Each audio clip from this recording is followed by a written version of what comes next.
Welcome to a classroom to prepare students for the World of Work session. My name is Sarah Arneson, and I'm one of the directors at the Wisconsin Technical College System Office. This session is being recorded, and there will be times actually during the presentation to allow folks to ask questions and answers. If you do have a question during the presentation, our presenter, Christopher, has said that you are more than welcome to raise your hand, and he can field questions throughout the presentation. I did change the controls of this meeting, so if you do have a question throughout the meeting, you should have the ability to unmute your microphone when you do have a question, but please do make sure that you raise your hand.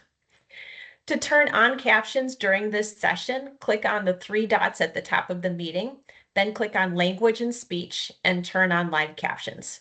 For more information on live captions, please visit the Microsoft support link that I just put into the chat. Resources and recordings will be available on the WTCS Faculty Summit site. Our goal is to have recordings as well as all resources uploaded within the next week. You all will receive an email when the resources are available. As we get started, let's take a moment to review the session expectations. We're very excited to host the third WTCS Faculty Summit, and we recognize that many of you are taking time out of your busy work and family time to be here, and we want to make the most of our time during this session. Please share your questions either by raising your hand or putting them in the chat, and Christopher will address them throughout the presentation. At the end of the session, we'll be putting a link to an exit ticket in the chat, asking for brief feedback on the session and encouraging you to share one action step you want to take based on the information shared. And so now, without further ado, I'd like to turn things over to our presenter, Christopher. Thank you, Sarah. Let me just share out my screen here and we can get started.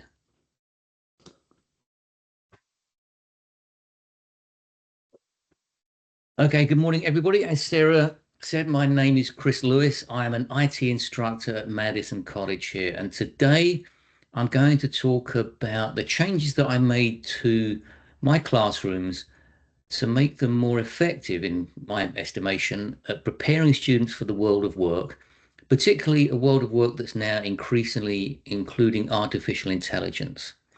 And throughout this presentation, I have created images using AI, and the eagle-eyed amongst you will have noticed straight away that this very first one on the left-hand side of the screen here is obviously produced by AI. Now, I think the dead giveaway here is that there's one poor person here that's been plastered over by the poster. Now that's a bit unfortunate, particularly for the person who's underneath that. So one of the things I stress very often and strongly with my students regarding the use of AI is that yes, it can help you a lot in terms of productivity, but it is dreadfully flawed, and we have to be very cautious about that. The robot overlords are not really ready to come and get rid of us just yet. They've still got some work to do. Anyway, let's just briefly go over my background. I have spent my career, or the majority of it, in the high-tech industry as a product manager. Now, if you're not familiar, these are people that come up with the ideas for product, come up with the business plan, decide how long the product's going to live, what it will cost, what it will do, and when it will die. And that is something that requires a great depth of understanding of the market, the people who are going to consume the product, and deep understanding of the product itself. So the idea is like this. If you can imagine that this is the product where it's got certain capabilities and this is a market that's got certain wants, we want to try and match those two things together. And that's what I do in terms of a product manager role, is fitting the capabilities of the product to the marketplace. And that generates a laser focus on customers. I've now had 5 years as an educator in the community college system, and that's a very different life from life as a product manager.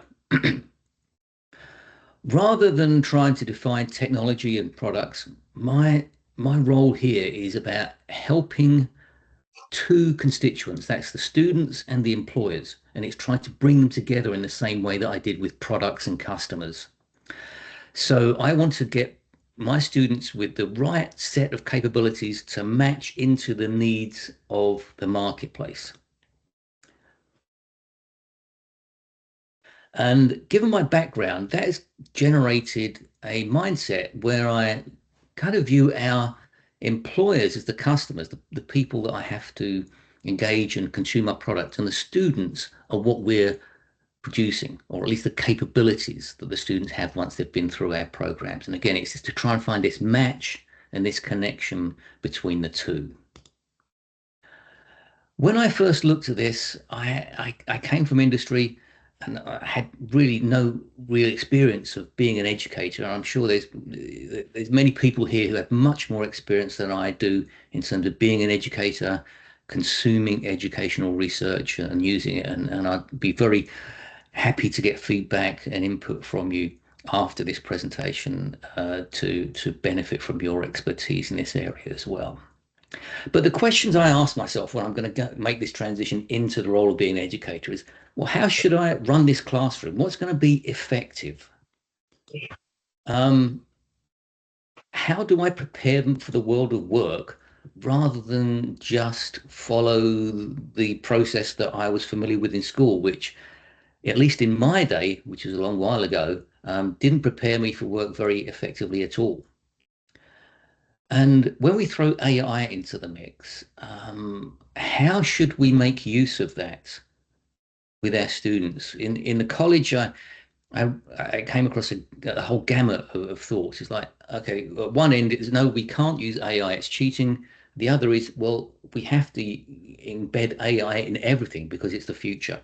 And where do we strike a balance? So I had these initial questions about how I was going to set up my classroom, what I was going to do with my time with the students. And I thought, well, I've got to do research. I've got to learn more. So the first thing I did was start talking to the students themselves. And the students have a lot going on in their minds. They ultimately all want to be successful in a career. They're coming to the community college to either gain a set of skills or enhance their skills, to either get in a new job or advance in their jobs. So they come to us with a hope of becoming successful. In their mind is, okay, how much effort should I put towards pure education? What do I have to devote towards getting skills, maybe in the world of IT, certificates in particular vendors' products? How does this all fit with my resume? Is it going to meet the employer's expectations? There was a lot of uncertainty in the student's mind. I then looked at the data that was available to me and available to all of us from Lightcast, and looked at the sorts of things that the job adverts were looking for, and used that resource to look at where it looked like we were falling down. And the key areas that jumped out to me was that communication was needed across the board, and the opinion of the employers were that we're lagging in that area. And I saw that immediately in my classrooms. The ability of students to communicate both orally and verbally was not where I thought it would be. Germane to the world of IT, problem solving and troubleshooting were other key areas to focus on. So I started to form in my mind an approach that would try to help students focus their efforts on what the employers were saying they needed. This is something I do share with my students, and it's a lot for them to internalize initially. So what I did was broke this down into a simple 3-letter acronym, CAR. And what I say to them is that in my class, what we're trying to build you into is someone who's conscientious, agreeable, and resilient, because that will pretty much meet all the demands of a person and their interpersonal skills that employers are looking for. Okay, so once I kind of got these questions, I started doing some digging around with students' perspectives, with employers' perspectives, I started to look at the material that I'd been given as a new instructor to deliver to my students.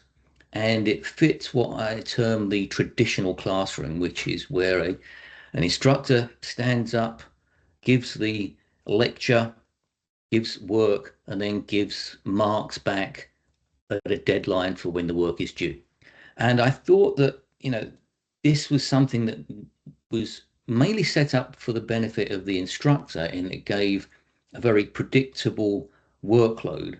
But I didn't feel that it met the needs of a student trying to get into the position and making themselves successful in what's coming in their work life.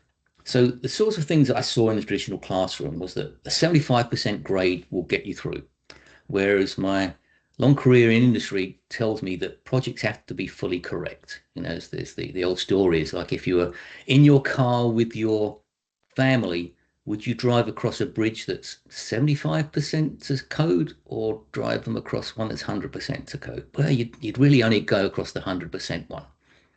And I learned also that when you deliver products and projects, people can forget if things are late, but they always remember if things are wrong. So if there's a trade-off between getting it right or getting it in on time, you need to get it right.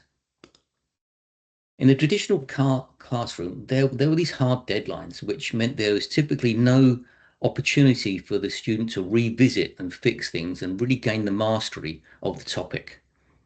And in work life, that's no good. That doesn't work. If you've got gaps in your knowledge, if you don't fully understand something before moving on to the next topic, it's going to end up denying any advancement for you.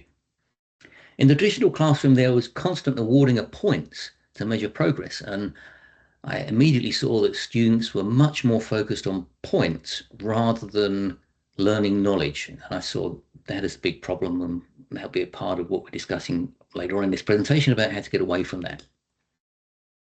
In work life, nobody gives you mark. My bosses never said, Chris, last month was an 8 out of 10. Good job. But I did get constant feedback about what they wanted from me and what they didn't want from me. In the traditional classroom, there's minimal discussion between the student and the teacher about grades. Grades are just put into a grade book and that's the end of it. But in work life, employees must advocate for themselves, ask for and negotiate rewards. And finally, here in the traditional classroom, exercises are geared towards replicating a technique. So it's about the instructor giving a lecture and trying to impart that knowledge into the students and get them to replicate what they've been taught. And that just doesn't fly in work life these days. If people are learning processes that are repeatable, those processes are going to be automated out of existence. So then I started to look at what established and reliable research could help me put together a classroom that would be more effective than what I saw as the traditional way of approaching teaching in classes. So the first place I stopped was Benjamin Bloom. I think we all know from Bloom's taxonomy. He was a teacher at the University of Chicago, and he, much like me, came into this and started with the conventional classroom approach and saw the summative achievement scores of his students follow the usual distribution curve like this, where there's the majority in the middle, some laggards and some leaders. And his observation was that the University of Chicago is a pretty selective university. We're only taking good students. They should all be much more towards the top end. Why am I getting this distribution here? It doesn't make sense to me. So he started doing experiments in his classrooms to see what he could do to improve that. And the first experiment that yielded a standard deviation improvement in his student scores was to focus on mastery learning. And what that means is that you ditch the idea of a single deadline, but what you do is you give the students feedback on their assignments, that they turn in and give them the opportunity to go in and fix it. And by that process, they can go in and see what they're missing, improve their submissions, and show their mastery of the topic. So that was his first sort of standard deviation.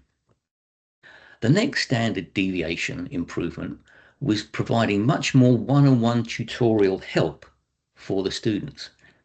Now, I looked at these things, I thought, yes, I can see a path to mastery learning, but what's the path to adding one-to-one tutorials in a community college? We simply haven't got the money to give all these students a one-to-one tutor.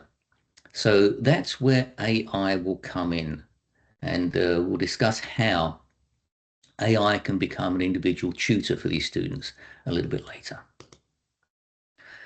The next piece of research was done by Dobby and Fryer. Those are Harvard researchers, and they looked at a whole bunch of schools in the New York area, and they found these characteristics differentiated high-performing classrooms from the also rans. So again, you've got common themes here with Bloom in terms of tutoring and giving feedback that refers to or relates back to the mastery learning topic.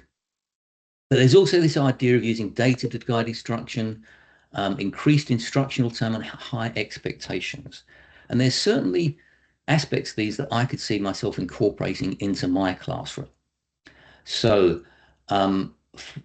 let's just run through those. I have frequent teacher feedback. So every submission that a student gives me gets somewhere between half a page and a full page of feedback telling what they did well, what they could improve on, and how their current submission fits with their ongoing submissions.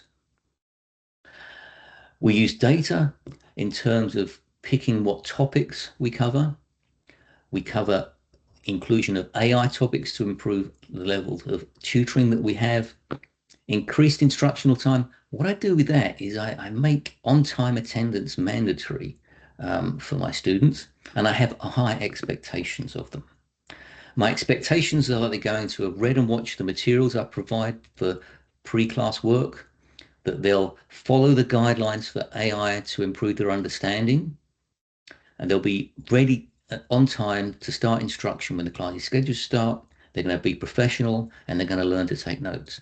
Now, when I first went into the classroom, almost none of my students took notes.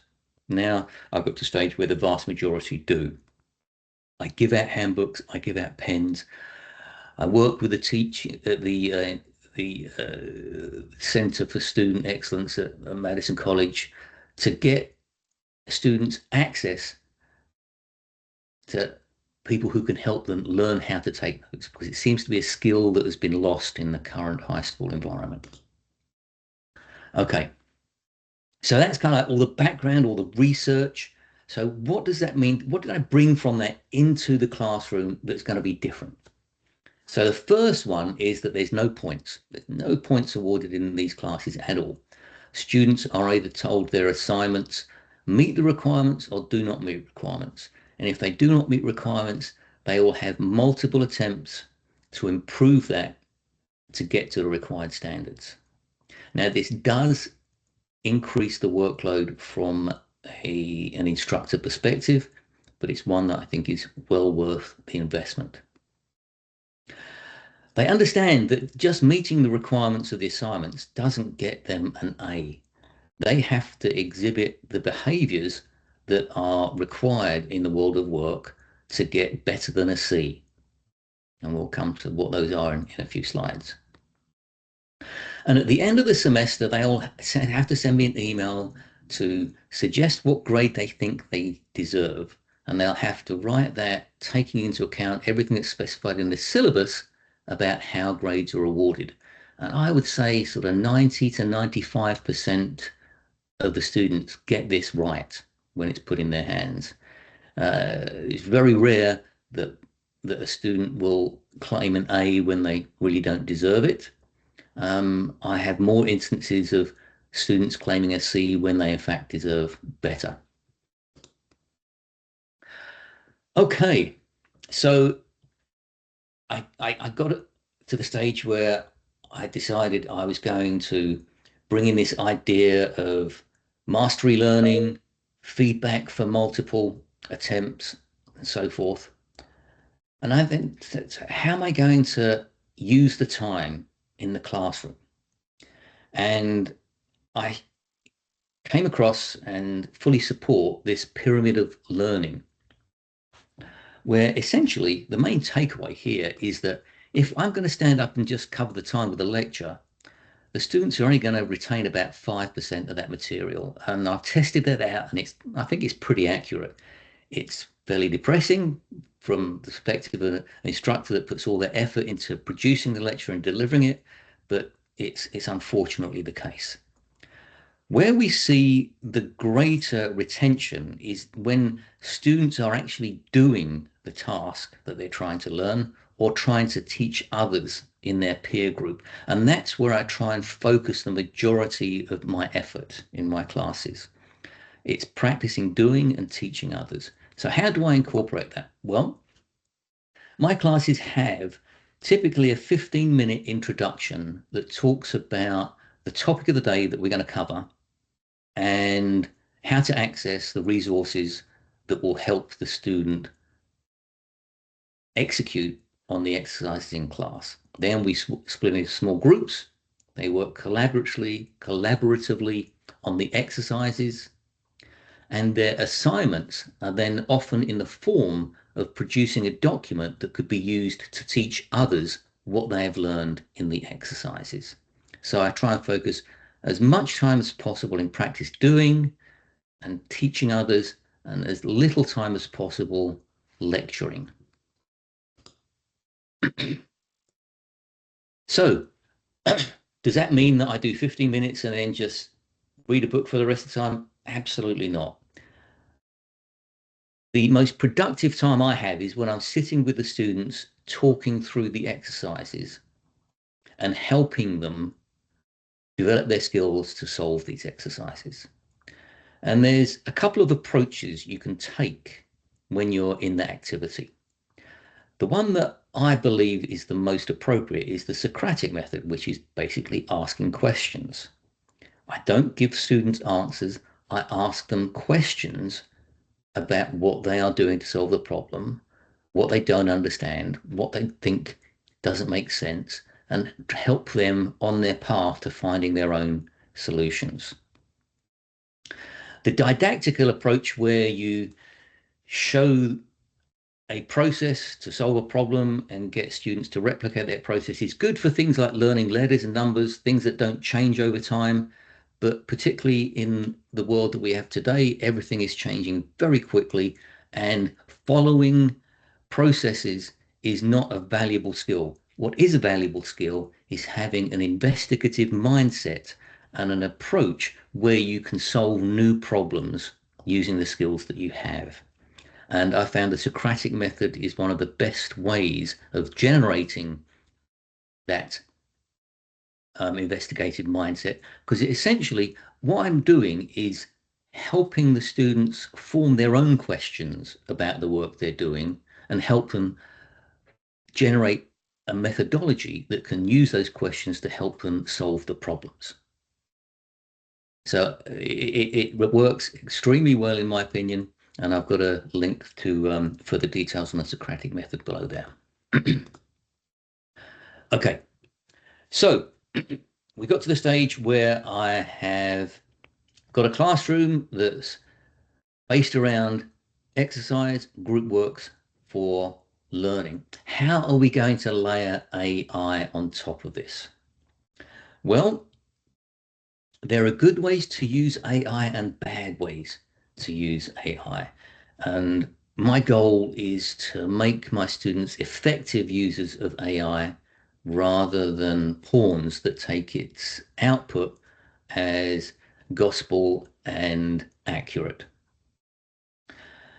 So I believe, particularly in the world of IT, it is clear already, but I agree across the board that the effective workers of the future will be those that can work effectively with AI knowing its faults and shortcomings, as well as what it can do to help the individual become more effective and efficient. So how does that relate to the classroom? How do we introduce AI in the classroom in a way that's going to be beneficial? So initially, and this is going back to early 2023, we saw some pretty disappointing effects of AI introduction. And that's captured in this little comic here. So the days before AI, a developer or someone who's working with a computer could do some code in a couple of hours and then spend a long time debugging it. Then we got to the stage where ChatGPT could create these answers for you, but it was inaccurate, full of errors, and the person trying to use it hadn't created the code, and it took them much, much longer to correct it. So it was pretty much a negative from the perspective of helping a person be more efficient. So this is what I was seeing students do. They were trying to get ChatGPT to answer their assignment questions for them. So I decided to do some initial experiments with my classroom. So I had a couple of groups. First of all, there was a small group that I gave ChatGPT to as a tool and said, go ahead and use this. Those students, it was disastrous in terms of introducing AI to them. They just asked ChatGPT to solve their questions for them from their assignments and in-class exercises. They didn't learn anything. The quality of the answers were random. Sometimes ChatGPT got it right, sometimes it didn't, and nobody knew the difference. And from that experience of just giving them ChatGPT as a tool was disastrous. However, a separate group I took aside, explained to them how ChatGPT worked, explained to them what it can do well and where it falls down, and how they have to use it as an idea generator whose outputs need to be verified, and show them how to verify things. And once we went through the process of actually guiding them how to use AI in a sensible way, the results were very different. In fact, the students really advanced quite rapidly with AI support in the right way. So what does that support mean? Well, this is a sort of a quick list of what we noted down about how students should be using AI. The first thing is when you go in and use an AI tool like ChatGPT, you tell it that AI is the teacher and I'm the student. I've crafted most of my assignments so that AI will still generally get a wrong or incomplete answer to an assignment. So they can't just put their assignments into ChatGPT and get something out of it that's going to get them passing grade. What I do guide them to do is use AI to help them understand things they currently, or understand concepts that they're currently flaky on. So it's a great tool to have a conversation with about the things that you find difficult about a topic. It's a poor tool to answer the specifics from an assignment question. Just as I did at the very beginning of this presentation, I show them where ChatGPT falls down. In my example at the beginning, it was that poor person who's behind the poster. But there are many other examples. Essentially, you must never trust the output. I never allow a reference to a ChatGPT answer as an acceptable citation. I only accept things like vendor websites, credible resources to be used as citations. Further, we guide the students to get the AI to quiz them on the conversation they've had. So if the student doesn't understand a topic, has a conversation with the AI, gets the AI to quiz the student, we see that's highly beneficial. Okay, so they come out of this process with a set of goals that the AI is there to help them understand concepts, not the specifics of an answer, and to be an ever available, ever ready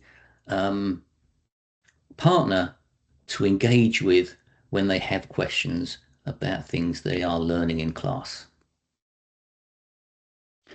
What this all ultimately all comes towards in terms of an experience for the student is that they have to get outside of their comfort zone.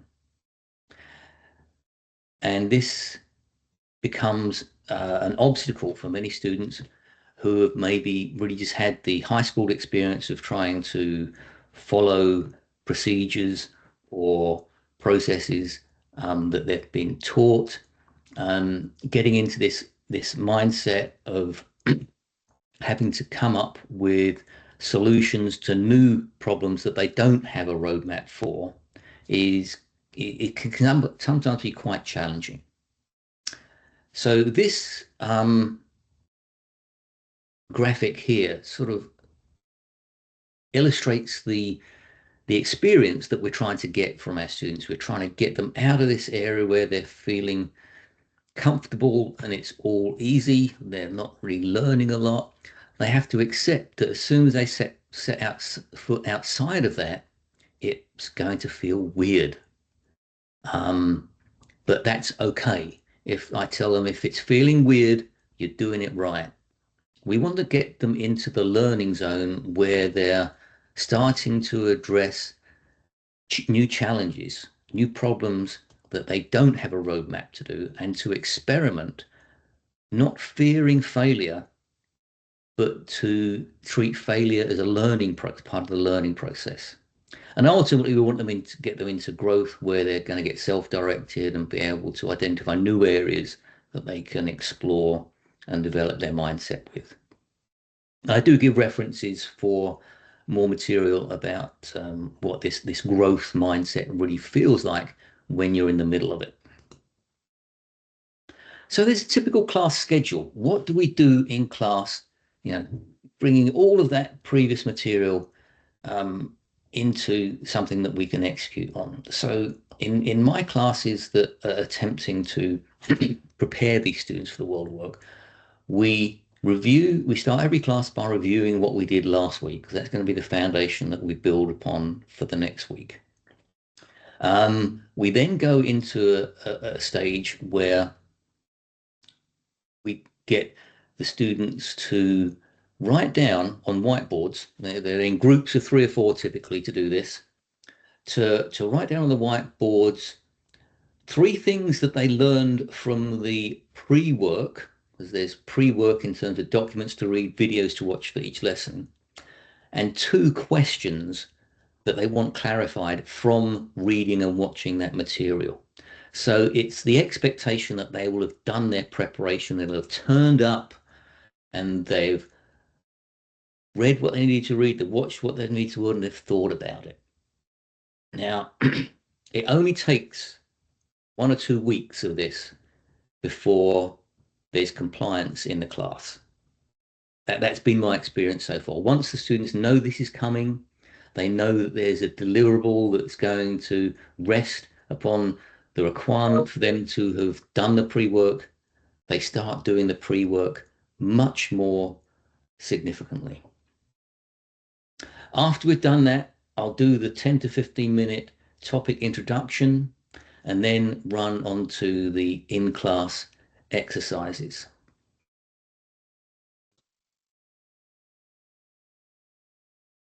Okay, so as they go through this process of doing the pre-work, getting ready to come in on time, submit their assignments, and expect feedback that will require them to amend those assignments, they are building their ability to generate this investigative mindset. Now, I do have to spend some time explaining how students get from where they are to where they want to be in terms of being able to have a mind that can investigate problems and come up with answers. So the prerequisites to being able to generate this investigative mindset are that you have to have a basic understanding of the source material. But the key thing is that you have to form and test hypotheses about your understanding of that material. And it's a skill that can be learned in terms of forming and testing these hypotheses or hypotheses. Part of this is being able to evaluate your findings. Can you find multiple sources that will confirm or deny your hypothesis? And this is the process that we try and generate in doing these exercises and the assignments that are their summative assessments.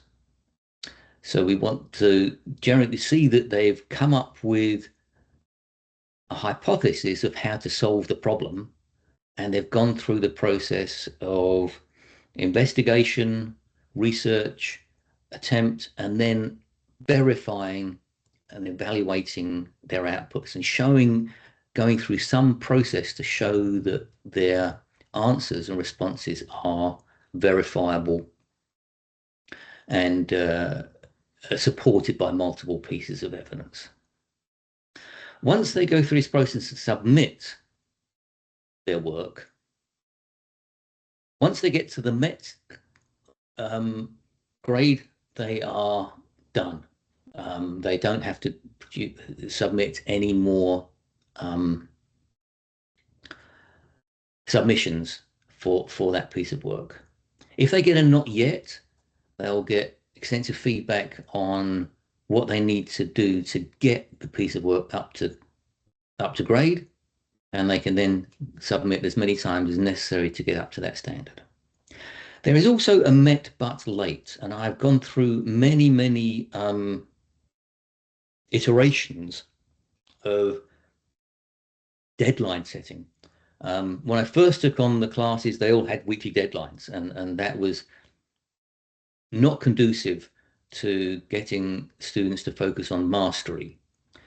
So I then had a situation where there was one deadline halfway through the semester and one deadline at the end. Gave them flexibility whereby if they were having struggles with one of the pieces of work, they could submit it multiple times and still get the feedback, still get the ability to improve their submission and get the met requirements necessary. But unfortunately, human nature being what it is, I found that too many students were leaving all of their work until the midpoint of the semester and then just submitting a whole bunch of stuff in the last week, which wasn't effective. It didn't give them the opportunity to get in multiple attempts and get and improve their answers. So what I settled on were 4 what I call soft deadlines. And these are basically every 4-week blocks equates to a module in the class. And if they were able to get their assignments to meet the requirements, they got the met grade if that's done within those 4 weeks. But I still wanted them to continue to work on things to establish their mastery, even if they did go beyond the soft deadline. So they could continue working, continue submitting assignments, get upgrades from me in terms of their grade to a met, but they would get a met but late if it met the requirements after the soft deadline date.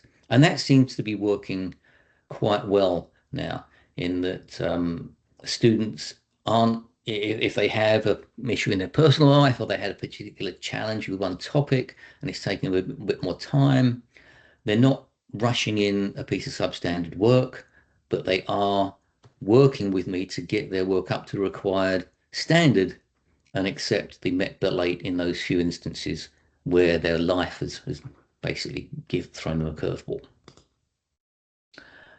Okay, so we all know that having met and not met grades can work fine for the process I've laid out to help with mastery learning, but we all have to give letter grades at the end of the semester.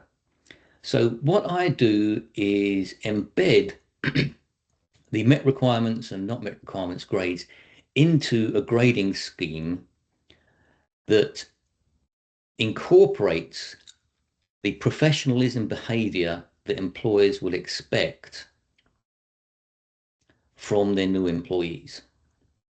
So as you can see, I won't read through all of these, but you can see from the students that will get an A, everything will be met requirements. They won't have anything that's late.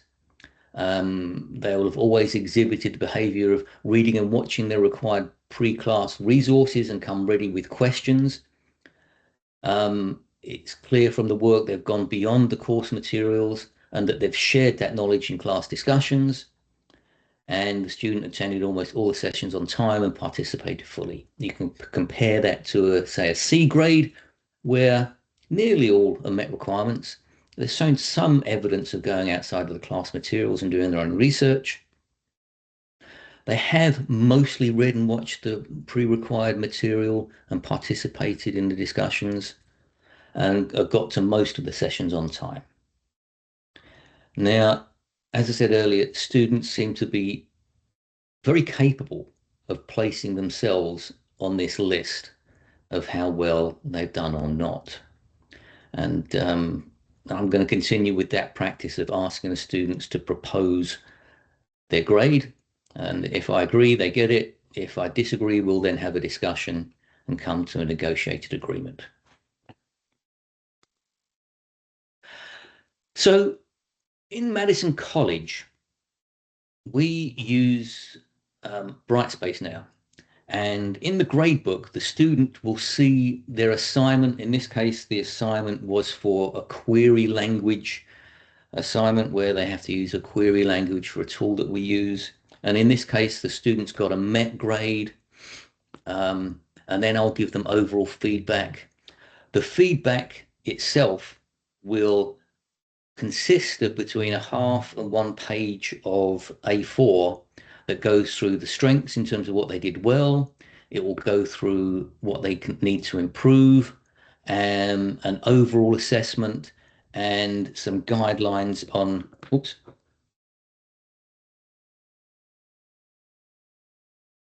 and some guidelines on what their trajectory looks like, whether they're improving, whether they're not improving at the rate they would hope, etc. Now, I do use AI to help me produce these lengthy assessments. I have trained a GPT to know my ideal solutions for my assignments, and it will compare student assignments to those ideal solutions and give feedback. It's something that I use that is the starting point for my feedback. Over time, I have tweaked the guidance that I've given to my GPT so that I would say maybe about 75 to 80% of what is generated from AI I can use, and I'm just editing the areas that the AI is getting wrong.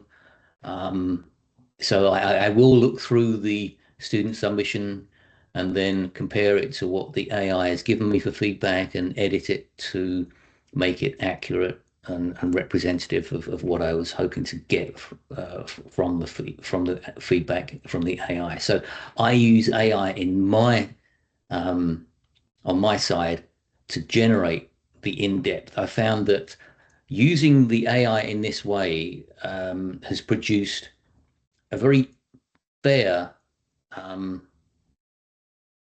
feedback process to the students because it's always consistent. With the best will in the world, I'm human. I have good days and I have bad days, and my abilities vary. So I think that using the AI as a starting point to give feedback has been very beneficial both for me and for the students, and it's very fair-handed. There's no account of, oh, I know student A is better than student B. Maybe that comes into my feedback as a bias. There's none of that there. It's all just starting from the AI, and I'm just really editing for accuracy.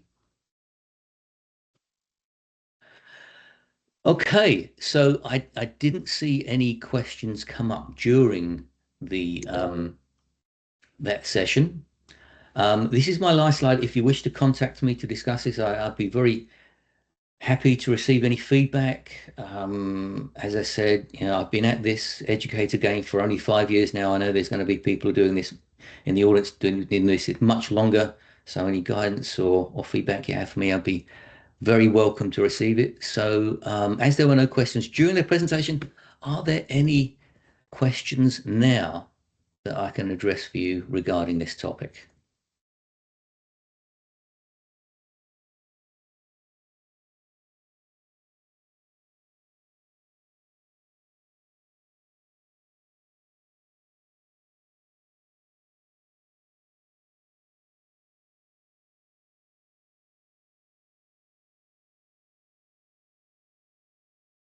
Looks like we have a couple questions in the chat. Oh, okay. Yeah. There's one that says, do you have a template for your feedbacks to students? Yes. So I could share you some thoughts. So let me see here. So let me just share this out again.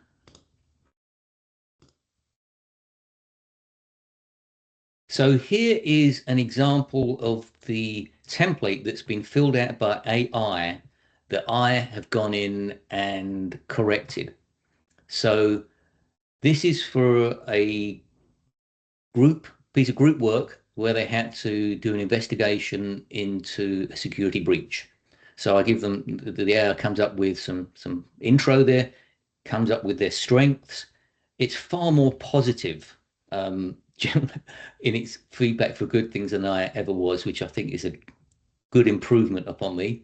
And it's very detailed in terms of picking up the individual figures, picking up the specific parts of the breach that happened and gives them very good feedback on everything that they've done. So that's all the strengths. And then there's numbered areas for minor improvement because this was a very good submission and tells about the minor things that they could do going forwards to further improve, and then gives them basically an overall evaluation on what they've done. So it's basically, it's an intro, strengths, areas for improvement, and overall evaluation. And that gets generated for me each time I upload a student submission. So I'll be happy to share that with you. Thank you. We have a couple more questions in the chat, and I know we only have a couple minutes left. So there's a question, any ideas on how to use in online classes? Yeah. So in Teams, there's a great feature called breakout groups. And I effectively run the online live classes the same way. I'll set students into groups and give them assignments or give them exercises and then hop between the groups. For my classes, we don't do any async online. We just found that to be ineffective in teaching these topics. How many unique courses do you teach and how many students? So I teach 3 unique courses and there's typically 20 students in each class. Do you let your students know your feedback is assisted by AI? Yes, so that's a good topic of conversation. They do know that I'll use that as a starting point. And I have actually seen some of the students start to pre-assess themselves. Now, that's good. I think anything that they can do to improve their submission is a benefit. And if they're using this AI to assess their work before they submit it to me, that in some cases is being able to shortcut the number of iterations of feedback and improvement or improved submissions that I've had. So yeah, they do now do know, and some of them are starting to make use of it themselves. Okay. So right, the question about asking permission. So we have a private instance of GPT which keeps all of the material owned by the college, not OpenAI. Now, I understand that not everybody may have that capability, but we have set up a specific contract with OpenAI so that the workspace that I use for this, anything that goes into it is not shared beyond the reaches of our college. So it's not going into the general chat GPT training data. So there's no issue from that perspective for the way we use OpenAI, but that does cost money. So, just be aware of that.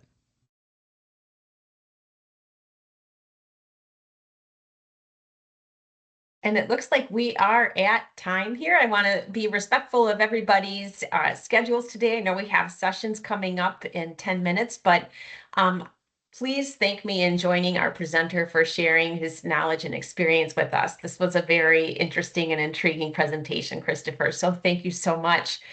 For those of you who are still here, we do have an exit ticket that we would love for you to complete. This exit ticket is a separate one from that you might have received on Wednesday. It's specific to our Friday sessions. Again, thank you so much, Christopher. We appreciate your time and your expertise and hope everybody has a good Friday.